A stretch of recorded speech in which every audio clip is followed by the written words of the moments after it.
Hello everyone, welcome back to the channel. तो आज हम लोग बात करने वाले हैं फॉरेक्स ट्रेडिंग के बारे में, फॉरेक्स मार्केट के बारे में। आखिर वो कौन है जो मार्केट को क्रिएट करता है, आखिर वो कौन है जो मार्केट को मैनिपुलेट करता है। आपने ट्रेड करना जान लिया कि हाँ, ट्रेडिंग में पैसा बनाना है, यहाँ पे आके चार्ट देखना है, चार्ट के ऊपर बाई और सेल करना है, ये सब कुछ आपने जान लिया।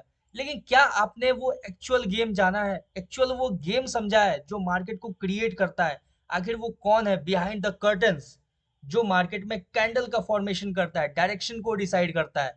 तो हर एक चीज इस वीडियो में हम लोग जानने वाले हैं। करना आपको ये है, वीडियो को स्टार्टिंग से लेकर एंड तक देखना। चैनल पे नए हो तो सब्सक्राइब जरूर से कर लेना। अभी ये अचानक से फॉरेक्स ट्रेडिंग और फॉरेक्स मार्केट के बारे में मैं क्यों लेके आ रहा हूँ इतना डिटेल में, हर एक चीज, क्योंकि आने वाले टाइम में मैं स्टार्ट करने वाला हूँ स्मार्ट मनी कॉन्सेप्ट, आईसीटी और भी बहुत सारे ट्रेडिंग कोर्सेस जो कि बिल्कुल फ्री ऑफ कॉस्ट होने वाला है मेरे चैनल के ऊपर। तो मेक श्योर टू सब्सक्राइब, क्योंकि मैं चाहता हूं कि अगर आप एक ट्रेडर बनना चाहते हो या फिर अगर आप एक ट्रेडिंग कोर्स के अंदर जा रहे हो, चाहे कोई भी हो, तो उससे पहले आपको मार्केट का अंडरस्टैंडिंग होना चाहिए। मार्केट एक्चुअल रन कौन कर रहा है, किंग कौन है मार्केट का, मैनिपुलेटर्स कौन है, मार्केट का डायरेक्शन कौन डिसाइड करता है, कहाँ वॉल्यूम इंजेक्ट होता है। आपने बहुत सारे स्ट्रेटजीज के अंदर देखा होगा, सुना होगा। आपने बहुत सारे ट्रेडर्स को ये बोलते हुए भी सुना होगा कि हमेशा बड़े प्लेयर्स के साथ ट्रेड करो, बड़े प्लेयर्स का डायरेक्शन में ट्रेड करो, तभी आप प्रॉफिटेबल रहोगे। लेकिन वो बड़ा प्लेयर है कौन, आखिर वो इंस्टीट्यूशंस क्या है, कमर्शियल बैंक्स, फेड रिजर्व्स, बहुत सारा टर्म आपने देखा होगा, बहुत सारा टर्म सुना होगा। इतना बड़ा जो वॉल्यूम है फॉरेक्स मार्केट का, वो कैसे क्रिएट होता है, कैसे जनरेट होता है, हर एक चीज पहले स्टार्टिंग से हम लोग एक एक करके समझेंगे। उसके बाद जब हम किसी कोर्स के अंदर जाएंगे, जैसे आईसीटी कॉन्सेप्ट हुआ या फिर एसएमसी कॉन्सेप्ट हुआ या फिर अदर जो भी मार्केट के अंदर ट्रेडिंग का कॉन्सेप्ट है, उसको जब हम समझेंगे तो और ज्यादा बेटर होगा समझना, और ज्यादा इजी होगा समझना। तो मैं बहुत ही बड़ा प्लान कर रहा हूँ। आईसीटी हो गया, एसएमसी हो गया, और भी बहुत सारा कुछ आपके लिए, ढेर सारा ट्रेडिंग स्ट्रेटजीज। जो आईसीटी है उसके अंदर जो 5 मेजर स्ट्रेटजीज है, वो मैं आपके लिए लेके आने वाला हूं बहुत जल्द। इसलिए सबसे पहले हम बात करेंगे फॉरेक्स ट्रेडिंग, फॉरेक्स मार्केट के बारे में। तो इसको पहले डिटेल से समझते हैं। फॉरेक्स ट्रेडिंग है क्या, फॉरेक्स मार्केट है क्या, कौन रन करता है, किंग कौन है, किंग मेकर्स कौन है, हर एक चीज पहले जानते हैं। उसके बाद फिर हम लोग चलेंगे एक एक करके कोर्स के ऊपर। स्टार्ट करते हैं विदाउट डिले किए हुए। जैसा कि आप लोगों को पता होगा, देखो, आपके मन में हमेशा ये क्वेश्चन रहता होगा कि एक्चुअल में ये फॉरेक्स मार्केट को मूव कौन करता है। ठीक है, हमेशा आपके माइंड में, मतलब देखो, इतना बड़ा मार्केट है, चाहे आपका गोल्ड का हो गया, सिल्वर का हो गया, करेंसी पेयर्स हो गए, इतना बड़ा मार्केट है, इसको मूव कौन करता है। सबसे पहले हम समझते हैं। देखो, फॉरेक्स मार्केट के अंदर सबसे पहले समझने वाला बात यह है कि अप्रोक्स 7.5 ट्रिलियन डॉलर्स का डेली वॉल्यूम इंजेक्ट होता है मार्केट के अंदर। ठीक है, अगर आप चाहो तो नोट डाउन भी करते चलना, क्योंकि मेरे वीडियोस में आपको वीएफएक्स एंड ऑल नहीं नजर आएगा। थोड़ा सा बहुत ही बेसिक्स के साथ हम लोग चलते हैं। क्वालिटी आपको बहुत हाई रहेगा, स्टैंडर्ड्स हाई है, हर एक चीज अलग बात है वो चीज। सबसे पहले जानते हैं जो वॉल्यूम होता है, डेली मार्केट का वॉल्यूम, फॉरेक्स ट्रेडिंग का, फॉरेक्स मार्केट का जो डेली वॉल्यूम होता है, वो अप्रोक्स 7.5 ट्रिलियन डॉलर्स का होता है। अब सोच सकते हो आप, इतना बड़ा वॉल्यूम एक दिन के अंदर। अब सोचो कि कौन है आखिर वो, इतना वॉल्यूम कौन है जो इंजेक्ट कर रहा है मार्केट के अंदर। इन सब के बारे में जानेंगे। अब देखो, इसके बाद आता है सिंपल सा क्वेश्चन कि बहुत सारे हमारे और आपके जैसे जो रिटेल ट्रेडर्स होते हैं, बेसिकली बहुत सारे, मतलब मिलियंस ऑफ रिटेल ट्रेडर्स, थोड़े थोड़े बहुत नहीं बोलेंगे, हमारे और आपके जैसे मिलियंस ऑफ रिटेल ट्रेडर्स हैं जो मार्केट के अंदर डेली ट्रेड करते हैं, मिलियंस ऑफ रिटेल ट्रेडर्स। और ये जो मिलियंस ऑफ रिटेल ट्रेडर्स हैं, इन्हें क्या लगता है, कभी कभी देखो, जो बिगनर्स लेवल के होते हैं, कि उनके बाई या फिर सेल करने की वजह से मार्केट का डायरेक्शन डिसाइड होता है, जो कि बिल्कुल गलत है। ठीक है, कैसे गलत है, उनका क्या रोल है, रिटेल ट्रेडर्स का, जो मिलियंस ऑफ रिटेल ट्रेडर्स है उनका क्या रोल है, अभी मैं आपको थोड़ी देर में समझाऊंगा। जब एक्सप्लेन करूंगा तो आपको अच्छे से समझ में आएगा। लेकिन ये बात जान लो कि ये बिल्कुल गलत है। चाहे मिलियंस ऑफ रिटेल ट्रेडर्स हैं मार्केट में, लेकिन उनका रोल कोई भी नहीं होता है। वो एक सिंगल कैंडल को भी पूरे दिन में मिलके क्रिएट नहीं कर पाते हैं। ये है actual reality of retail traders. चाहे वो नंबर्स कितने भी हो, फर्क नहीं पड़ता है। अब बात करते हैं कि जो रिटेल ट्रेडर्स हैं वो एक्चुअल में है कितने। जैसे अगर मान लेते हैं 7.5 ट्रिलियन डॉलर्स का डेली वॉल्यूम है, तो इसके अंदर मिलियंस ऑफ जो रिटेल ट्रेडर्स हैं उनका पार्ट क्या है, उनका परसेंटेज क्या है। तो उनका परसेंटेज है सिर्फ 5.5%। आप सोच सकते हो सिर्फ 5.5% रिटेल ट्रेडर्स हैं, वो मिलके क्या आपको लगता है कि मार्केट का कोई भी एक छोटा से छोटा डायरेक्शन क्रिएट कर सकते हैं, या फिर उनके हाथ में कुछ भी होता है? बिल्कुल नहीं होता है। ओनली 5.5, ये टोटल वॉल्यूम के ओनली 5.5% जो है वो हिस्सा होता है रिटेल ट्रेडर्स का, डेली वॉल्यूम का, जो कि मिलियंस ऑफ ट्रेडर्स जो है आप देखते भी होगे, यूट्यूब पे देखते होगे, चाहे वो फॉरेनर ट्रेडर्स का देखते होगे या फिर इंडियन ट्रेडर्स जो भी हैं, जहाँ के भी हैं, अलग अलग कंट्रीज में बहुत सारे ट्रेडर्स होते हैं जो मिलियंस ऑफ डॉलर से देखते होगे आप ट्रेड करते हैं, या फिर 1 मिलियन 2 मिलियन डॉलर्स जो एक ट्रेड के अंदर प्रॉफिट जनरेट करते हैं। उन सब को भी अगर मिला दिया जाए तो सिर्फ उनका हिस्सा बनता है 5.5% एक डेली वॉल्यूम के अंदर। ठीक है, डेली वॉल्यूम का मैं बात कर रहा हूँ, सिर्फ 5.5%। तो फिर क्वेश्चन आता है कि रियल प्लेयर्स कौन है आखिर, वो एक्चुअल। अगर रिटेलर्स कुछ नहीं करते हैं मार्केट के अंदर, अगर रिटेलर्स का कोई रोल नहीं है, तो जो रियल प्लेयर्स हैं, बात करेंगे रियल प्लेयर्स के बारे में कि आखिर वो रियल प्लेयर्स हैं कौन। अब देखो, एक्चुअल गेम यहां से स्टार्ट होता है, समझना एक एक करके। जो सबसे पहला है, जो रियल प्लेयर्स का मैं बात कर रहा हूँ, रिटेलर्स का बात नहीं कर रहा हूँ। रिटेलर्स भी आते हैं रियल प्लेयर्स के अंदर, ऐसा नहीं है कि रिटेलर्स बिल्कुल इग्नोर हैं या फिर उनका मार्केट में, देखो रोल तो कोई नहीं होता है, डायरेक्शन वो डिसाइड नहीं करते हैं, मार्केट के मैनिपुलेशन में उनका कोई रोल नहीं होता है, लेकिन कहीं ना कहीं एक छोटा सा शेयर वो जरूर मार्केट में रखते हैं, वो कहीं ना कहीं एक प्लेयर के अंदर वो भी इंक्लूडेड है। तो समझता, सबसे पहला जो रियल प्लेयर है जिसका स्टेक सबसे ज्यादा हाई है, वो है सेंट्रल बैंक्स और साथ में कमर्शियल बैंक्स। ठीक है, कमर्शियल बैंक्स। ठीक है, हैंडराइटिंग पे नहीं जाना थोड़ा आप लोग। सबसे पहला central bank plus commercial bank, इन दोनों के मिला के, इन दोनों का जो वॉल्यूम है, इन दोनों का जो शेयर है डेली वॉल्यूम के अंदर, उसको मिला दिया जाए तो ऑलमोस्ट ये लोग कंट्रीब्यूट करते हैं 73% ऑफ डेली वॉल्यूम में।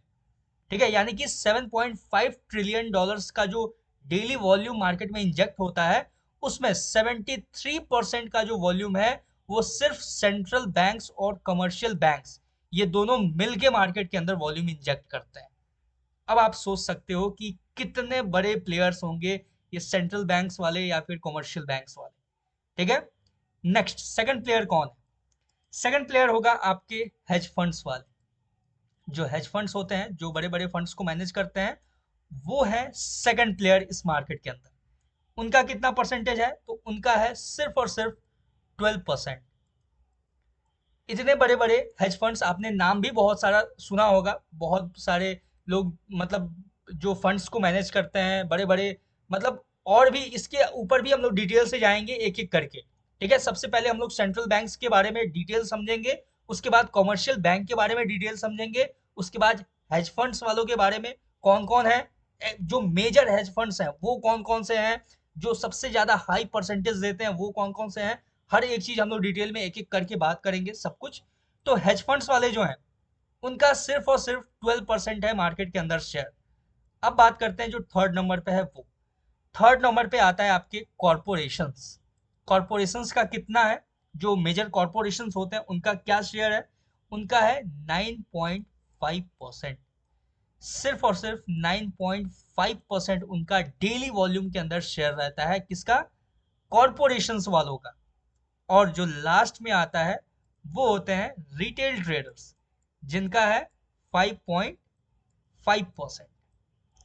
तो अब आप ये सोच सकते हो कि एक्चुअल जो मार्केट मेकर्स होता है, एक्चुअल जो मार्केट मैनिपुलेटर होता है, वो है कौन मार्केट के अंदर? जो एक्चुअल किंग है मार्केट का, जो एक्चुअल वॉल्यूम जो अपना पुश करता है, मेजर वॉल्यूम, वो कौन है मार्केट के अंदर? मार्केट को मैनिपुलेट कौन करता है? मार्केट के डायरेक्शन को कौन डिसाइड करता है?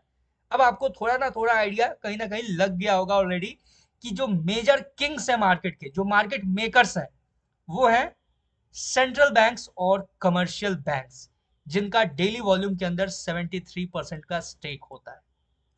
आई होप आपको ये पूरा का पूरा समझ में आया होगा गेम। अब हम लोग बात करते हैं कि देखो, जैसे आपने एक लैपटॉप लिया, एक फोन लिया, आप बैठ के ट्रेड कर रहे हो, कहीं आपको प्रॉफिट हुआ, कहीं आपको लॉस हुआ। सबसे मेजर बात है कि जो हम ट्रेड करते हैं वो किनके अगेंस्ट कर रहे हैं। ठीक है, आपके अंदर भी क्वेश्चन आता होगा कि आप ट्रेड कर रहे हो, और देखो ये चीज जेन्युइन क्वेश्चन है कि पहले ये चीज समझना जरूरी है कि जो हम ट्रेड कर रहे हैं वो किसके अगेंस्ट कर रहे हैं। तो इसको समझने के लिए मैं आपको डिटेल में एक्सप्लेन करता हूँ, बस देखना, अच्छे से समझना। पूरा जो रियल गेम है मार्केट का वो आपको क्लियर आउट होने वाला है आज। तो सबसे पहले आई होप कि आपने ये नोट डाउन कर लिया होगा कहीं ना कहीं, तो इसको मैं थोड़ा सा रिमूव करता हूँ, साइड करता हूँ। ठीक है, और नहीं किया हो तो आप वीडियो को स्टॉप करके इसको नोट डाउन करते रहना, देखना बहुत अच्छा। क्योंकि अभी जब ये सब चीज प्रॉपर आप एक नोट्स की तरह आप इसको लिखोगे या फिर समझोगे, लिख के रखोगे, तो अच्छे से समझ में भी आएगा। आपको एक्चुअल में पता होना चाहिए कि आप जब ट्रेड कर रहे हो जिस मार्केट के बारे में, उस मार्केट का अंडरस्टैंडिंग होना चाहिए। जिस मार्केट के अंदर आप बैठ के ट्रेड कर रहे हो उसके अंदर प्रॉपर आपको उसका अंडरस्टैंडिंग भी होना चाहिए कि है कौन, आखिर रन कौन कर रहा है एक्चुअल में, आपको समझ में आना चाहिए हर एक चीज। नेक्स्ट बात करते हैं, सबसे पहले इसको साइड करते हैं। उसके बाद सिंपल देखोगे कि आप जो है वो ट्रेड किसके अगेंस्ट कर रहे हो। ठीक है, तो आप बिलियंस ऑफ डॉलर्स, जिसके पास बिलियंस ऑफ डॉलर्स मनी है, उसके अगेंस्ट में आप ट्रेड कर रहे हो। ठीक है, ये चीज हमेशा याद रखना। आप एक बहुत छोटे ट्रेडर हो मार्केट के अंदर, आपके पास कुछ हजार डॉलर या कुछ लाख डॉलर या कुछ, मतलब देखो जो बड़े बड़े ट्रेडर्स हैं उनके पास आप देखोगे अकाउंट के अंदर कि $1 मिलियन या $5 मिलियन या $10 मिलियन या फिर $1 लाख, $2 लाख ऐसे होते हैं। लेकिन एक्चुअल जो गेम है, जो एक्चुअल ट्रेडर्स हैं, जो एक्चुअल मार्केट मैनिपुलेटर्स हैं, मार्केट मूवर्स हैं, उनके पास बिलियंस ऑफ डॉलर्स है। वो बिलियंस ऑफ डॉलर्स से ट्रेड कर रहे हैं। जहां 7.5 ट्रिलियन डॉलर वॉल्यूम का बात हो रहा है वो भी एक दिन के मार्केट के अंदर, वहां खुद समझो कि बिलियंस ऑफ डॉलर्स कहाँ जाता है, कहाँ स्टैंड करता है। तो आपके सामने जो ट्रेडर बैठा है, जो मेजर मार्केट क्रिएटर है, मार्केट मैनिपुलेटर है, वो बिलियंस ऑफ डॉलर से बैठ के ट्रेड कर रहा है। सेकंड पॉइंट समझते हैं, जो ट्रेड कर रहा है जो बिलियन ऑफ डॉलर से, देखो ऐसे अगर आप $1000 से या फिर कुछ आप कुछ पैसे से अगर आप ट्रेड कर रहे हो तो सिंपल आप मार्केट को एनालाइज कर रहे हो लेकिन ट्रेड कर रहे हो। लेकिन जो बिलियंस ऑफ डॉलर मार्केट के अंदर लगा रहा है, इंजेक्ट कर रहा है, वॉल्यूम डाल रहा है उतना मार्केट के अंदर, उसके बाद उसके पास टीम ऑफ एनालिस्ट, वो बहुत बड़ा टीम लेके बैठा हुआ है। ऐसा नहीं है कि आपके तरह वो बैठ के मार्केट में दो तीन लाइंस को ड्रॉ किया, कहीं ट्रेंड लाइन क्रिएट कर लिया, कहीं सपोर्ट रेसिस्टेंस मार्क कर दिया और जस्ट ट्रेड प्लेस कर दिया या फिर अपना ट्रेड डाल दिया मार्केट के अंदर। नहीं, ऐसा बिल्कुल नहीं होता। उसके पास हजारों बोले तो मतलब बहुत सारे लोग, मतलब एक टीम्स होता है एनालिस्ट का जो मार्केट को एनालाइज करता है हर एक लेवल पे जाके। उनका मतलब लेवल ही अलग होता है। एक पूरा आप खुद सोचो कि एक रूम में आपका एक सिंगल माइंड, और एक रूम के अंदर एक बड़ा सा हॉल के अंदर 100-200 लोग एनालिस्ट बैठे हुए हैं जो टीम वर्क की तरह काम कर रहे हैं, सिर्फ $1 बिलियन का या फिर 10-15 बिलियन डॉलर, 20-20 बिलियन डॉलर या $100 बिलियन का ट्रेड पंच करने के लिए। तो सोचो उसके पीछे का उनका माइंडसेट क्या होता होगा, उनके पीछे का जो एनालिसिस होता होगा वो किस लेवल का होता होगा। नेक्स्ट पॉइंट समझते हैं। उसके बाद उनके पास होता है, देखो जो बिलियंस ऑफ डॉलर्स इन्वेस्ट कर रहा है मार्केट के अंदर, इंजेक्ट कर रहा है, उसके पास होता है insider economic knowledge.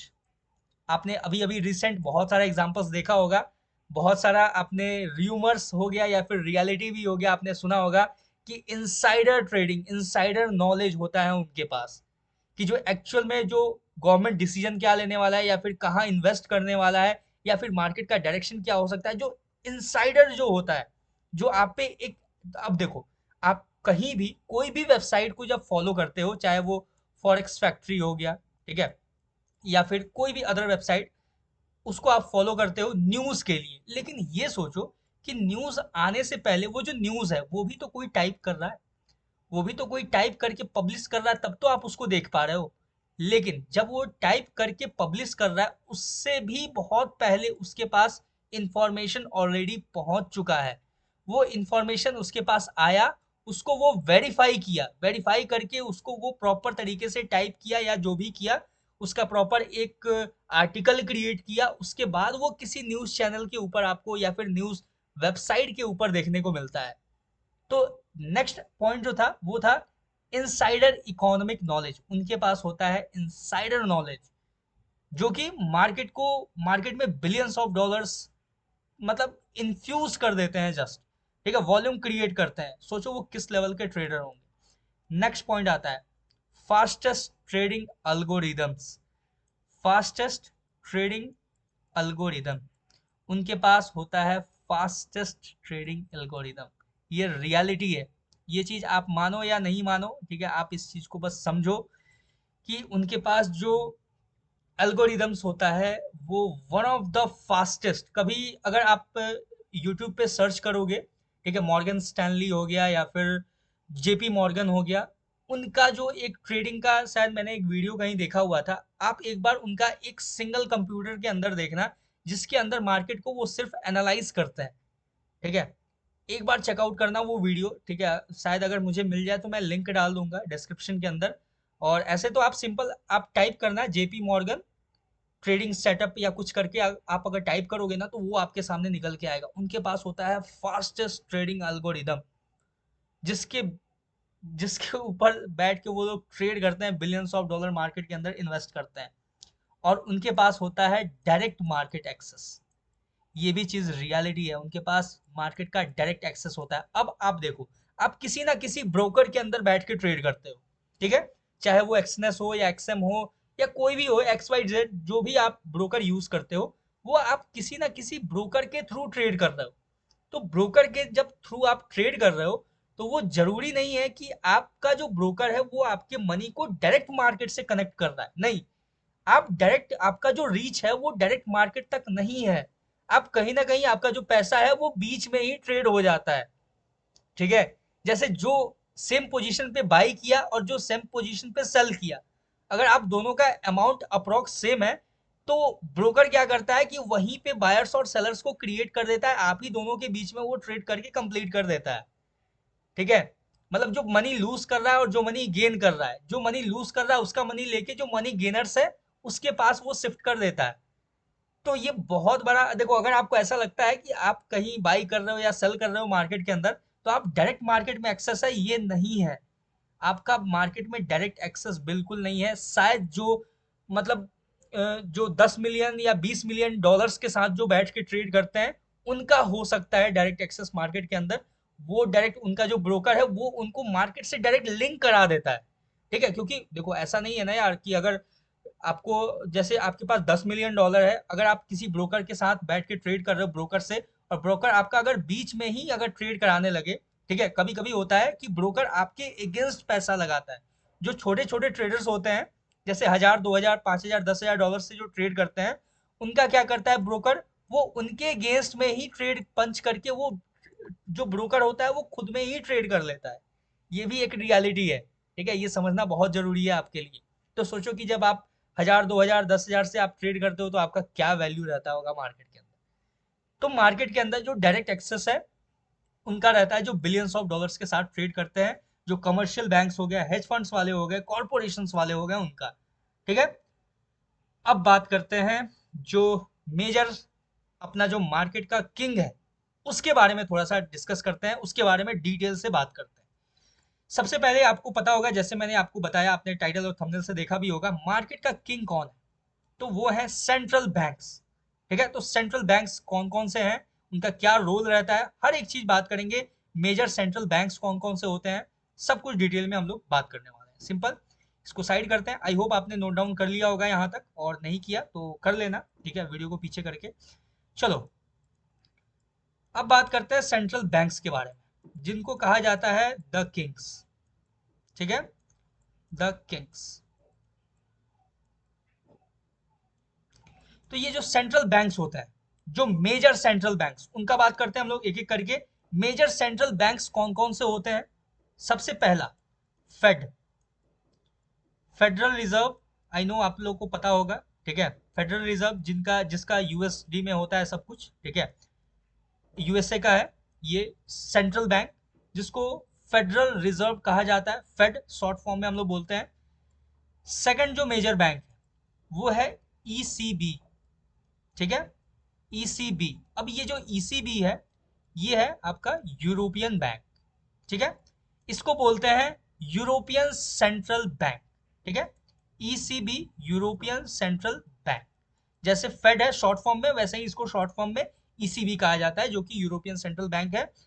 Third number पे जो आता है वो है बीओजे, ठीक है, बीओजे मतलब कौन है, ये है जेपीवाई, ठीक है, जेपीवाई से आप समझ गए होंगे, जापान, ठीक है, जापानीज करेंसी है जेपीवाई, और ये है बैंक ऑफ जापान, ठीक है।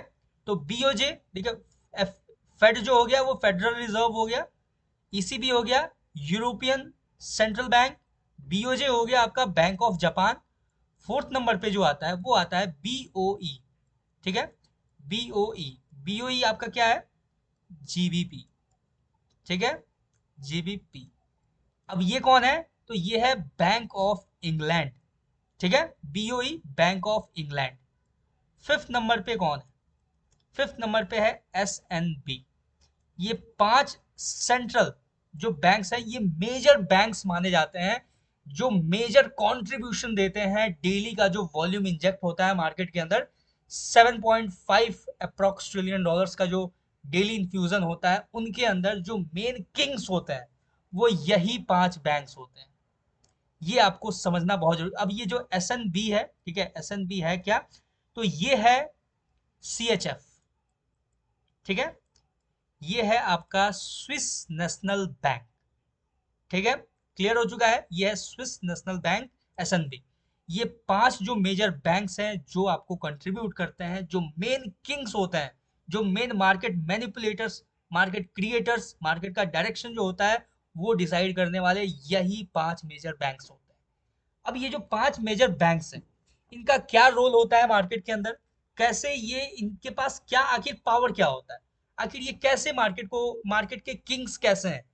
तो सिंपल देखो, यही वो पांच बैंक्स हैं जो क्या करते हैं, सबसे पहला पॉइंट, इंटरेस्ट को क्या करते हैं, इंटरेस्ट रेट्स को सेट करते हैं यही, ठीक है, जितने भी इंटरेस्ट, इंटरेस्ट कट होता है या फिर इंटरेस्ट सेम रहता है, जो आप न्यूज़ सुनते हो इंटरेस्ट रेट, वो यही सेट करते हैं। इन्हीं पांचों बैंक्स के पास मेजर पावर होता है इंटरेस्ट रेट को सेट करने का या फिर मैनिपुलेट करने का, ठीक है। तो समझ सकते हो जिसके पास इंटरेस्ट कट ऑफ का, आप देखते हो कि जब रेट कट्स होते हैं तो मार्केट कैसे स्पाइक करता है या फिर गिरता है, जो भी होता है, ठीक है। अब सोचो कि इनके पास ये पावर है, ठीक है, जिनके पास पावर है इंटरेस्ट रेट को सेट करने का, वो मार्केट में कैसे पोजीशन क्रिएट करके बैठते होंगे।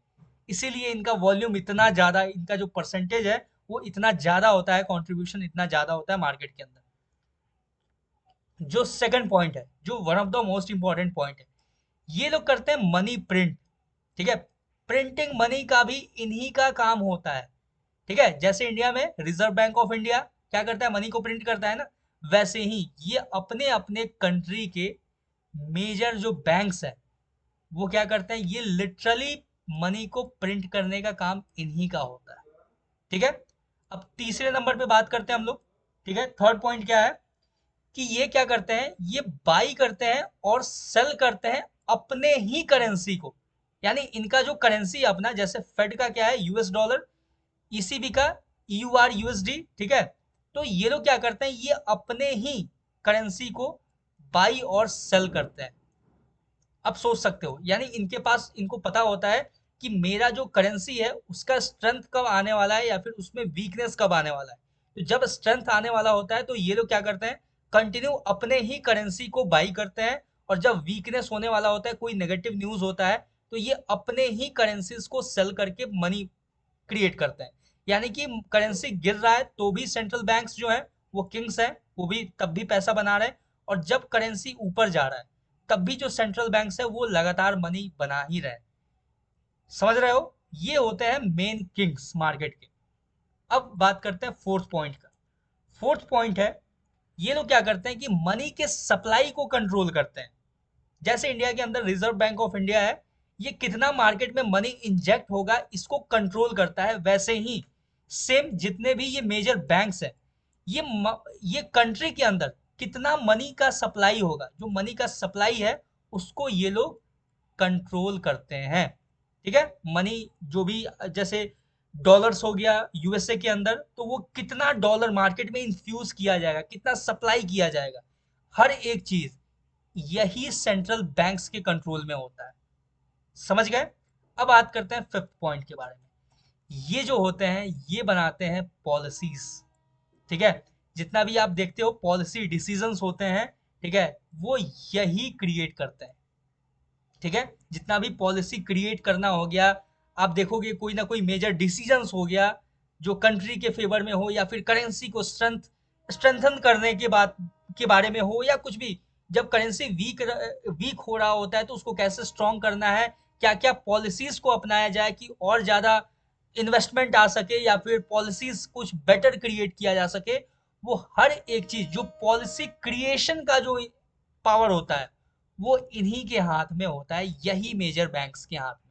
तो सोच सकते हो एक ऐसा प्लेयर जिसके पास इतना सारा पावर्स हो, इंटरेस्ट रेट को सेट करने का, मनी को प्रिंट करने का, अपने ही करेंसी को बाई या सेल करने का, मनी के सप्लाई को कंट्रोल करने का, या फिर जो पॉलिसी डिसीजंस होते हैं उनको बनाने का, तो सोच सकते हो वो कितना बड़ा प्लेयर होगा मार्केट के अंदर। ठीक है, तो ये है एक्चुअल मार्केट के किंग्स जो हैं सेंट्रल बैंक्स। सिंपल है, देख सकते हो। और ये है डिटेल सेंट्रल बैंक्स के बारे में। आई होप आपको ये पूरा का पूरा डिटेल समझ में आया होगा, और अब आपको समझ में आया होगा कि हम लोग उनके सामने कितने छोटे हैं, या फिर हमारा जो कैपिटल है वो कितना छोटा है। तो हम कभी भी ये नहीं समझ सकते हैं कि मार्केट को हम क्रिएट करते हैं, या फिर मेरा जो पैसा है वो कहीं ना कहीं मार्केट में कुछ ना कुछ रोल प्ले कर रहा है, या फिर आपका जो मनी है वो एक टिक तक मूव नहीं करता है मार्केट के अंदर। तो ये है एक्चुअल किंग्स ऑफ मार्केट। इसके बाद ये जो टॉपिक मैंने कवर किया मार्केट किंग्स, जो कि कमर्शियल बैंक्स हैं, इसके बाद सॉरी सेंट्रल बैंक्स हैं, इसके बाद मैं कवर करूंगा कमर्शियल बैंक्स। कमर्शियल बैंक्स के बाद हेज फंड्स, हेज फंड्स के बाद इंस्टीट्यूशंस, इंस्टीट्यूशंस के बाद रिटेलर्स। हर एक टॉपिक मैं पहले डिटेल में कवर करूंगा, और ये जब फॉरेक्स ट्रेडिंग, फॉरेक्स मार्केट के बारे में आपको डिटेल नॉलेज हो जाएगा, सब कुछ मैं प्रोवाइड कर दूंगा, उसके बाद स्टार्ट करूंगा मैं आईसीटी, एसएमसी और ट्रेडिंग कोर्स। तो जिन लोगों ने यहाँ तक देखा है, वीडियो अच्छा लगा हो तो एक लाइक करना, चैनल पे नए हो तो सब्सक्राइब जरूर से कर लेना। मिलते हैं किसी नेक्स्ट वीडियो में नए एनालिसिस के साथ, या फिर किसी नए टॉपिक पे। तब तक के लिए all the best for forex trading. Thank you very much.